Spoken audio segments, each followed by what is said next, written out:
રાજુના લગ્ન લગભગ 1 વર્ષ પહેલાં રેખા સાથે થયા હતા. રાજુ સાથે લગ્ન કર્યા બાદ તે તેની સાથે મુંબઈ આવી ગઈ હતી. રાજુ કામમાં ખૂબ જ વ્યસ્ત હતો, પણ જ્યારે પણ તે ઘરે આવતો ત્યારે તે હંમેશા રેખાના પ્રેમમાં રહેતો અને તેણે ક્યારેય એવું થવા ન દીધું કે તે ઘરમાં ઓછો સમય વિતાવે છે. રાજુએ રેખાનું ખૂબ ધ્યાન રાખ્યું. ઘરના કામમાં પણ તેને મદદ કરતો. તેને જે પણ જોઈતું હોય તે કહેતી એટલે તરત જ લઈ આપતો. એક દિવસ રેખા સ્નાન કરીને બાથરૂમમાંથી બહાર આવી રહી હતી ત્યારે તે લપસીને પડી અને તેના પગનું હાડકું તૂટી ગયું. ડૉક્ટરે તેના પગ પર પ્લાસ્ટર લગાવ્યું અને તેને 2 મહિના સુધી પથારીમાંથી ઉઠવાની ના પાડી. ઘરે આવ્યા પછી રેખાએ રાજુને કહ્યું, હું મારી માને 1 મહિના સુધી અહીં બોલાવી લઉં. રાજુ બોલ્યો, આપણું ઘર નાનું જ છે, તારી મા એમાં કેવી રીતે એડજસ્ટ થશે? રેખાએ કહ્યું, એ બધું મારા પર છોડી દો, આપણે ત્રણેય અહીં સૂઈ જઈશું. રાજુએ થોડી વાર વિચારીને કહ્યું, ઠીક છે. થોડા દિવસોમાં રેખાની મા રાજુના ઘરે આવી. રાત્રે ત્રણેય જમીન પર પથારી પાથરીને તેના પર સૂઈ ગયા. એક તરફ રેખાની મા, વચ્ચે રેખા અને બીજી બાજુ રાજુ. આ રીતે ત્રણેય એડજસ્ટ થયા. બીજા દિવસથી રેખાની માએ ઘરનું તમામ કામ સંભાળી લીધું. રાજુની સાસુનું એક વિચિત્ર રૂપ હતું. રેખા અને તેને જોઈને કોઈ એમ ન કહે કે તે મા દીકરી છે, પણ એવું લાગતું હતું કે તે બંને બહેનો છે. રેખાની મા રેખાથી પણ ખૂબ જ સુંદર હતી. રાતનો સમય હતો. ત્રણેય સૂઈ રહ્યા હતા. રેખાને બાથરૂમ જવું હતું. તેની માએ તેને ટેકો આપ્યો અને તેને બાથરૂમમાં લઈ ગઈ અને પાછી આવીને રેખાની આવવાની રાહ જોતા પલંગ પર સૂઈ ગઈ. રાજુ ઊંઘમાં પડખું ફર્યો તો રાજુનો હાથ તેની સાસુને અડી ગયો. રાજુ તેને રેખા સમજીને તેને બાથ ભરી ગયો. રાજુના મજબૂત હાથને દબાવવાથી સાસુને એક વિચિત્ર આનંદ થયો અને ધીમે ધીમે તે પણ રાજુની બાજુમાં ખસવા લાગી. રાજુ હરકત કરી રહ્યો હતો અને તે નશામાં આવી રહી હતી. તેણે પણ રાજુને તેના બથમાં લઈ લીધો.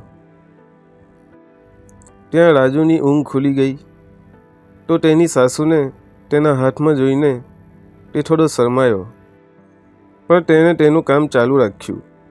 બંને એકબીજામાં મગ્ન હતા. ત્યારે રેખાએ અવાજ કર્યો કે મમ્મી, મને ટેકો આપો. રેખાનો અવાજ સાંભળીને તે બંને એકબીજાથી અલગ થઈ ગયા અને તે બંનેની સળગતી આગ અટકી ગઈ. તે રાત્રે બરાબર સૂઈ શકી નહીં.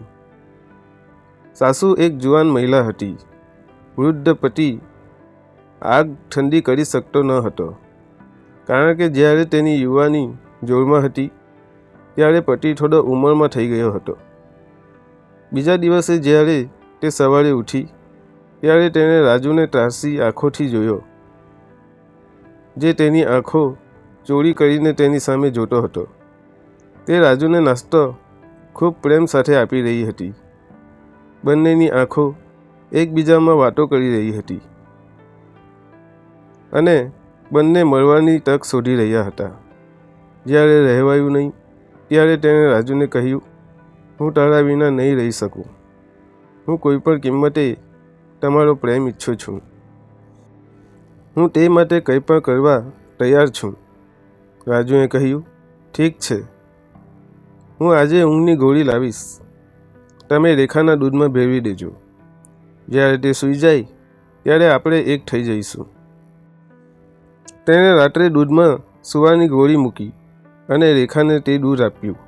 જ્યારે રેખા સૂઈ ગઈ ત્યારે સમય ગુમાવ્યા વિના રાજુ પાસે આવી અને તેણીએ દરેક હદ પાર કરવાનો ઈરાદો રાખ્યો હતો. તેણે રાજુના દરેક ભાગને લાલ કરી નાખ્યો. રાજુ એટલો ગાંડો થઈ ગયો હતો કે તે સાસુ અને જમાઈના સંબંધોને પણ ભૂલી ગયો. બંને એકબીજાના એટલા દીવાના થઈ ગયા હતા કે જ્યારે પણ સમય મળે ત્યારે સાથે તે મળીને જતા હતા. એવું કહેવાય છે કે ખોટું કામ કરવામાં તમે ગમે તેટલી સાવધાની રાખો, એકને એક દિવસ એ ખોટી વાત સામે આવી જ જાય છે. સાસુ અને રાજુ સાથે પણ કંઈક આવું જ થયું. રેખાનો પગ હવે ઠીક થઈ ગયો હતો. તેને ચાલવામાં કોઈ તકલીફ ન હતી. તેની માએ ત્યાં 4 મહિના વિતાવ્યા હતા. હવે તેને ત્યાંથી જવાનું મન થતું ન હતું. એક દિવસ રેખાએ પૂછ્યું, મમ્મી, હું તમારી ટિકિટ લઈ લઉં? તમારો ક્યારે જવાનો ઈરાદો છે? ઘરે પપ્પા પણ એકલા છે. તેની માએ કહ્યું, શું તું મને તમારા ઘરમાંથી ભગાડવા માંગે છે?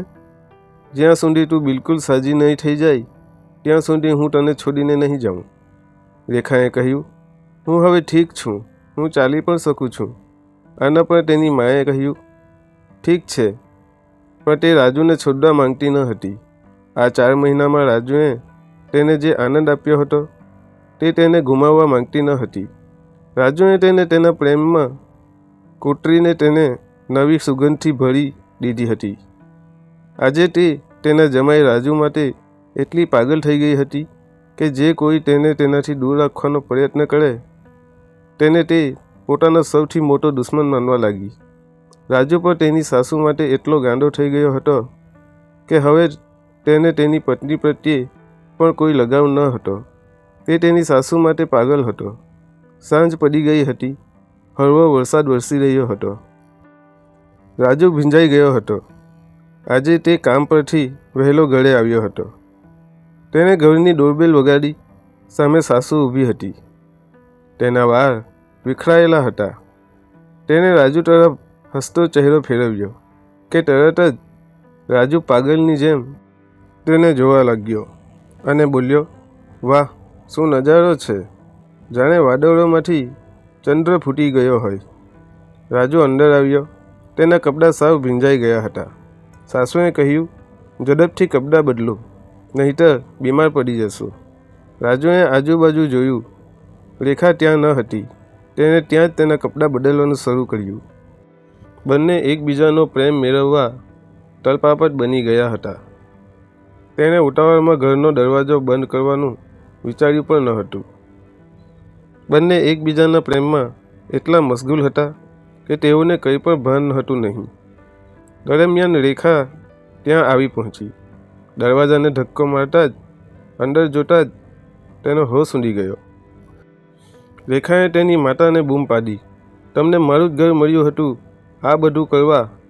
શું તને શરમ નથી આવતી કે તારા પોતાના જમાઈ સાથે ગેરકાયદેસર આ બધું?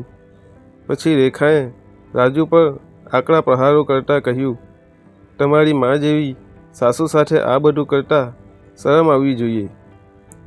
આટલું કહી રેખા તેના પિતાને બોલાવવા જતી હતી ત્યારે તેની માએ નજીકમાં રાખેલા વાસણ વડે રેખાના માથામાં માર મારતા તે નીચે પડી ગઈ હતી.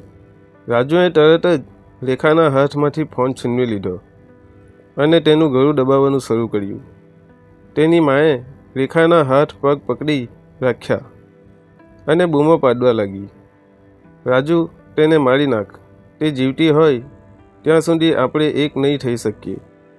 જો તે જીવતી રહેશે તો આપણી વાસ્તવિકતા બધાની સામે ખુલશે. અને તે પછી રાજુ અને સાસુ એ રેખાને પટાવી દીધી. રેખાની લાશ ઘરમાં પડી હતી. તેને જોઈને બંને ચિંતામાં પડી ગયા કે હવે તેનું શું કરવું અને પોલીસથી કેવી રીતે બચવું.